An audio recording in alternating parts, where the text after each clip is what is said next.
Wow, it's been a while since I've had to do a second take. Hello, welcome to Dungeon Dwellers Podcast. Uh, I'm your host, Justin. We're on our 14th review for Halloween month, where every day we're reviewing comics that we feel like it would be good to read for Halloween. So today we're reviewing The Shadow, Volume 1, Fire Creation, written by Garth Ennis, drawn by Aaron Campbell, published by Dynamite. I would say if you don't know much about the Shadow, I recommend like maybe reading up something before you read this book if you're interested, or watching the movie because the movie has a pretty accurate uh it origin story to the Shadow in like the beginning of the movie. If you which is the 1994 movie with Alec Baldwin, which I liked, but like I didn't really like aesthetically the costume, everything. I thought he kind of looked fat. That he has like a not only does he kind of look fat in the movie, he has like a really big head because of all the prosthetics and shit. But yeah, um, so I got into the Shadow like 2 years ago. I was watching Razor Fist's videos. He's a huge Shadow fan. I picked up like 6 trades. This one, uh, the Shadow Volume, sorry, Year 1, the Shadow versus Grendel, the Shadow versus Batman, the Shadow something in Moscow. I can't remember. I don't have it here. And the Shadow Blood and Judgment. I've only read like half of those, and so I'm not like I don't really. I'm not a huge Shadow guy, and apparently, uh, Razor Fist hated this book or didn't like it that much. I personally think it's a good book. If I had to give it a rating, it would be like a 7 out of 10. It has kind of like I would say it's like a unclimatic like kind of ending to me. Besides the very end, it doesn't really wrap itself up too well in my opinion. The art, though I thought was good, was not the greatest. I didn't really like their portrayal of the Japanese. He demonizes the Japanese a lot in this book, like portraying them as evil pedophile, rapists, killers, stuff like that. They reference the rape of Nanking, which, in my opinion, I even know liberals who think the rape of Nanking was exaggerated. Like we're talking about like a group of people like the Chinese, the communist Chinese who like have no problem killing their own people. Yet they're gonna accuse the Japanese of like raping and killing. Like there's some shit where like for the Japanese to have done it, 9 out of 10 of them had to for them to rape as many kids as they've been accused of doing. Like 9 out of 10 of them would have to be pedos or whatever, which is again, Japan is a country where you can buy a child sex doll on Amazon Japan, but I have a heart. I as a Christian, I do not want to believe they're that evil. You know what I mean? But who knows? If you want to get like I don't know, World War II is a controversial subject because there's a lot of shit about World War II we'll never know is true or not true. Like I've heard like stories by Pat Buchanan. He wrote this book. I forget what it's called. It's like called. I think it's called like Churchill, Hitler, and World War II or something like that. It's out of print, but there's lots of radio interviews and podcasts where Pat Buchanan talks about his World War II book. According to him, which Pat Buchanan is like an American patriot. He's not the godfather of American nationalism, but he's one of the guys who keeps it going, right? Check out his book Death of the West, which is still in print. Yeah, even he says like to him like his perspective in his research, he says that the people who've killed the most civilians during World War II wasn't the Axis, but the Allies.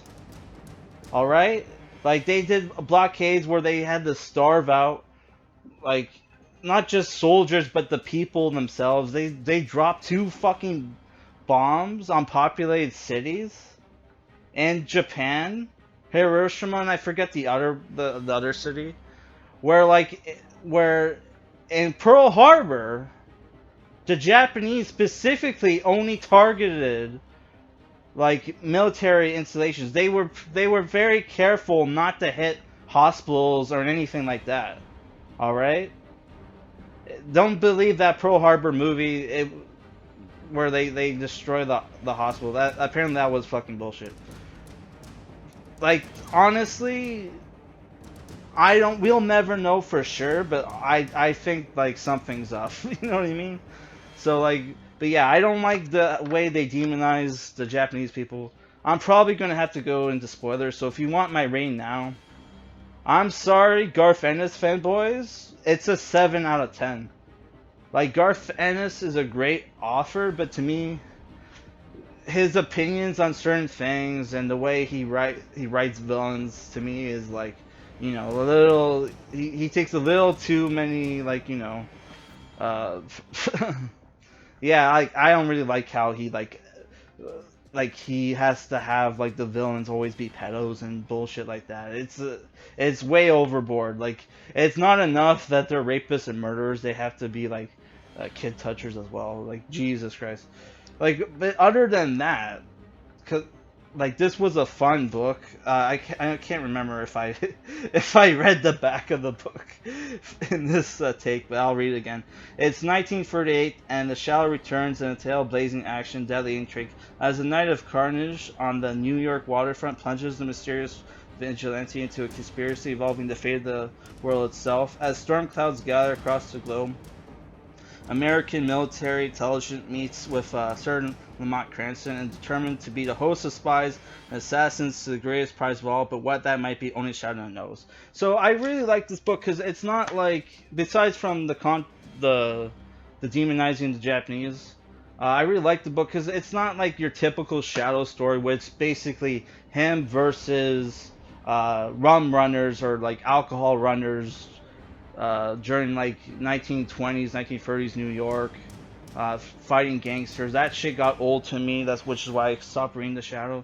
But this was very good because it was like a war kind of drama adventure story where like you have like him and the U.S.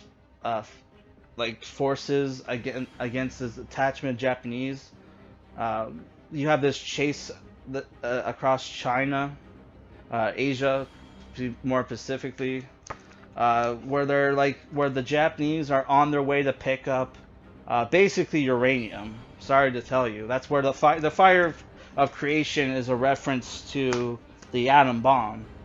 So like the Japanese are on their way to get the uranium from this bandit king who used to know the Shadow back when he was Yenko, the Dark Ego. Which if you don't know anything about the Shadow's background, before he became the vigilante, he was this piece of shit like crime lord in Asia until he met like Tibetan monks or whatever, and then they taught him how to they taught him how to hypnotize or gave him magic powers. It's not exactly sure if his powers are magical or it's just hypnotist tricks. Some people write him like it's hypnotism. It's not real magic. Other writers write him like he has magic powers. Here it looks more like he has magic powers, which is weird because Garth Ennis is supposed to be atheist. He doesn't believe in God. So why do you have the supernatural in your book? I don't fucking know. But whatever. But yeah, so like I would say there's a lot of cool action in here. I don't know. Did I finish my sentence? Yeah, it's basically a chase to get uranium to who gets the atom bomb first, which was pretty cool. There's lots of cool gunfights. There's a cool fight with Germans on a plane, which remind me of Danger 5. If you ever watched that show, yeah, there's like, yeah, I would say, yeah, there's some cool shit in here. The gore is a lot better Then in like the darkness, uh, where like the the the gore was very drawn simplistically, wasn't very good. Here it's more detailed and more way more fucked up. Um, yeah. I would say there's some really cool cover art by Alex Ross, which sometimes can be misleading because I bought like this spider book, which is he's another character that was around that came out around the time of the original Shadow. Dynamite re um, had a new made a new series with the spider, and it was in 2012, which was fucking awful, but it had like the Alex Ross's art and new character design, so I bought it thinking it would be good. And yeah, it was basically SCW trash. Uh, I would say I had a problem with the dialogue because the Japanese. I watched a lot of Asian movies and TV series and shit like that. I'm a weeb after all, and the Japanese to me did not talk like the Japanese. And there wasn't a lot of 1920s, 1930s slang either. There was some at the beginning, but yeah, it's to me, it's like I don't think he did his research. There is some cool stuff because like there's this really cool scene where like the Shadow's hanging out in the balcony of like this hotel or his house, I can't remember. And it's like it's supposed to be cold outside, and it's like his girlfriend comes out, Margot Lane. He's like, aren't you cold? And he's like, probably, which is a reference to one of the uh, background theories about the Shadow, that he's actually uh, a burn victim, and that he wears like this like um, fake skin or whatever. And when you get burned, you lose like sometimes your like sorry your nerve endings get like shredded, and then you can't feel anything. So I thought that was a cool little reference. Razorfist talks about it in one of his Shadow videos. Yeah, so I don't know. I don't really have anything else to talk about. I think if you're interested in getting into the Shadow, while this is probably the best Shadow book I read so far, it's not a good one to start with. I recommend starting with either watching the movie and then checking out the year one trade paperback, or there's also old like pulp and radio plays if you're into that shit. I currently am not. So yeah, I don't really have anything else to talk about.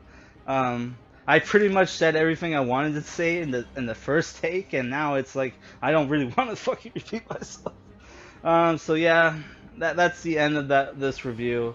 I pretty much decided um, that for our next review we're going to. I was gonna save it for later on in the month, but I'm kind of running out of shit to like. I want to save the good shit for like the last week of Halloween. So tomorrow I'm going to review the Dark Souls book, Legend of the Flame, and then on the weekend I'll probably review Tokyo Ghoul. All right, peace.